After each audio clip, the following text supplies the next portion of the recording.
Bismillahirrahmanirrahim. Assalamualaikum warahmatullahi wabarakatuh. Selamat datang dan bergabung kembali di channel Siti Muntomima. Teman-teman, di pembahasan kemarin kita sudah membahas tentang kegiatan kognitif atau perkembangan kognitif anak usia dini. Kali ini kita akan melanjutkan di bahasan psikomotorik anak. Psikomotorik menurut Bloom yaitu mulai bagaimana anak itu gerakan kaku sampai dengan dia itu melakukan gerakan secara luwes atau alami. Nah, Dave akan memberikan kejelasan atau 5 kriteria yang untuk mempermudah kegiatan kita di psikomotorik anak usia dini. Ada 5 hal menurut Dave, yaitu yang pertama peniruan, yang kedua meniru dengan konsep, yang ketiga adalah ketelitian, yang keempat adalah perangkaian atau merangkai, yang kelima adalah kewajaran atau alami. Yang pertama adalah peniruan atau imitasi atau imitation. Jadi ketika anak melakukan peniruan, maka dia akan melakukan gerakan seperti apa yang sudah dia lihat tanpa intervensi dari guru. Contoh, ketika dia akan melakukan gerakan atau mencontoh binatang, ketika akan melakukan gerakan katak melompat, maka dia akan melakukan gerakan lompatan seperti apa yang dia lihat. Yang kedua, ketika dia akan meniru gerakan burung terbang, maka dia akan melakukan mengepakkan tangannya seperti apa yang dia lihat bahwa itu adalah burung terbang. Yang kedua adalah meniru konsep.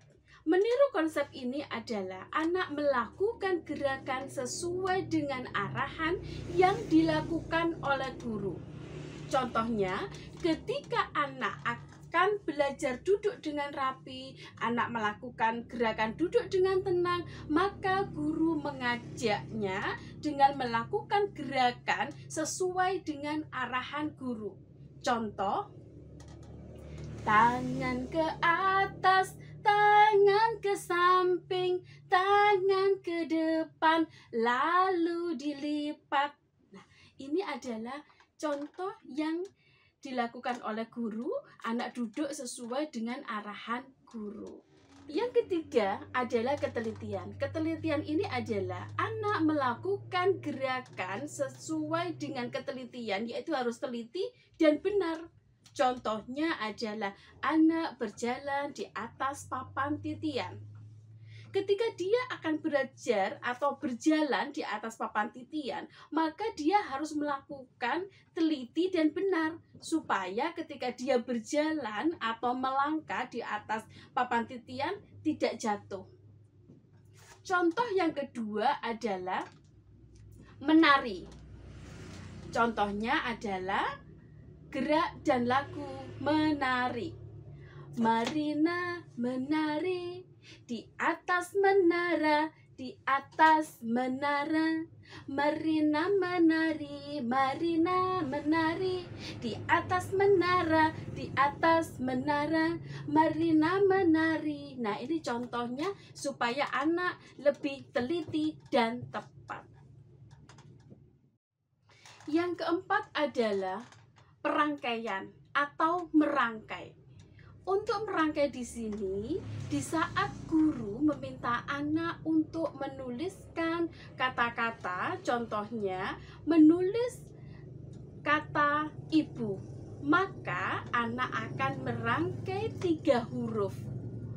Rangkaian ini yang terdiri dari 3 huruf, yaitu huruf I, huruf B, dan huruf U. Untuk menuliskan huruf I, maka anak akan mulai melakukan gerakan motorik halus, garis lurus, dan titik. Kemudian untuk huruf B, maka dia akan menuliskan garis lurus dan huruf lengkung. Untuk menirukan gerakan huruf U, anak akan menuliskan gerakan atau lengkung atas. Ketika anak sudah mampu menuliskan kata ibu, itu berarti bahwa dia sudah mampu merangkai huruf I, B, U yang melibatkan motorik halus dengan gerakan yang berbeda.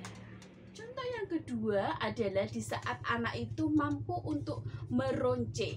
Meronce di sini ada meronce manik-manik. Contoh ada 3 warna, merah, kuning, hijau, merah, kuning, hijau. Di saat inilah anak mulai belajar mengkaitkan antara warna-warna, yaitu motorik halusnya dia sudah mulai melakukan gerakan. Ini adalah merangkai pola. Lah disinilah anak akan belajar. Ketika dia sudah bisa merangkai pola, maka dia bisa mulai merangkai kata-kata. Di saat inilah dia juga akan mulai bisa untuk belajar membaca. Jadi ada kaitan antara meronce dan membaca. Yang kelima adalah kewajaran atau pengalamiahan. Di sini anak-anak akan melakukan gerakan-gerakan secara alami. Contohnya pada anak usia dini adalah gerakan pantomim. Jadi ketika anak akan melakukan gerakan pantomim makan pisang, maka mulai dari gerakan mengupas, gerakan menggigit, gerakan mengunyah, sampai gerakan menelan, dan gerakan membuang sampah. Demikian teman-teman, semoga bermanfaat. Terima kasih. Jangan lupa subscribe and like. Wassalamualaikum warahmatullahi wabarakatuh.